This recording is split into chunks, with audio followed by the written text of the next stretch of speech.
So one of the most discouraging and frustrating things that have happened to us during the last month or so is that we've been through a couple of storms here in my area, which obviously we were completely slammed. And during the storm, the city suspended temporarily dump fees. So that made things a lot cheaper for us. And what we did is we literally just passed that savings down to the customer. So we weren't upcharging.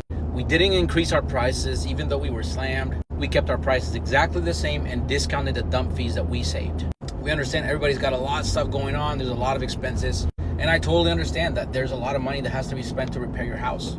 But let me know what you guys think about this, because one of the things that I've noticed, and has honestly been really discouraging and frustrating, is that I have had multiple very wealthy people dip out on payment.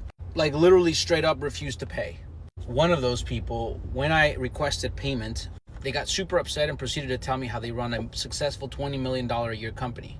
Paid a partial bill and then left me about $2,000 outstanding. The other person, during the storm, right before Milton got here, everybody was freaking out and everybody was calling us to pick up the debris.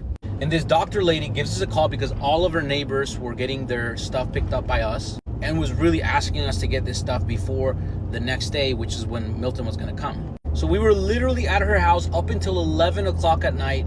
It was windy, it was rainy, the debris was a mess, it was muddy. Obviously, trash was mixed up in there, but our team got the job done. They were super happy, and we did multiple loads for these people. Now, mind you, they live in a multi-million-dollar home. When we were wrapping up, she proceeded to ask me if I could take more stuff that was inside the house that was not included in the beginning. I told her I would be happy to, but one, we were out of room because we had no more space, and it was completely dark. Besides, the landfills were completely closed, and we had nowhere to take the stuff, so we couldn't do it because we had no more space. And two, I told her we'd be happy to, but we would have to readjust the quote. She then told me, oh, we're giving you a lot of money, please take it. And I just had to say no because, again, we had no space.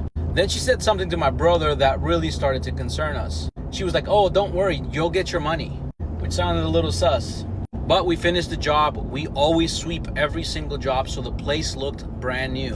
And you guys can look at our reviews. This is what we do with every single customer. She was super happy, she paid, and that was it. But a few weeks later, I get a notification that she disputed $1,500 from the payment. She called her credit card company and pretty much they sided with her. We normally take before, during, and after pictures, but we were so busy and it was late and dark and wet, so we didn't have time to do all that. So other than her giving us her card and paying the invoice, we had no proof of the work. Again, we trusted her. She lives in a multi-million-dollar mansion. So I gave her a call because I thought maybe it's a misunderstanding, but as soon as she picked up the phone and I told her who it was, she hung up the phone. I tried to call her again, she hung up again, and here we are, out $1,500. Now, not only is this so disrespectful and just so messed up, like to cheat somebody out of their hard-earned money when you were really in a time of need, I don't get it. But what I really don't get is it's 2024.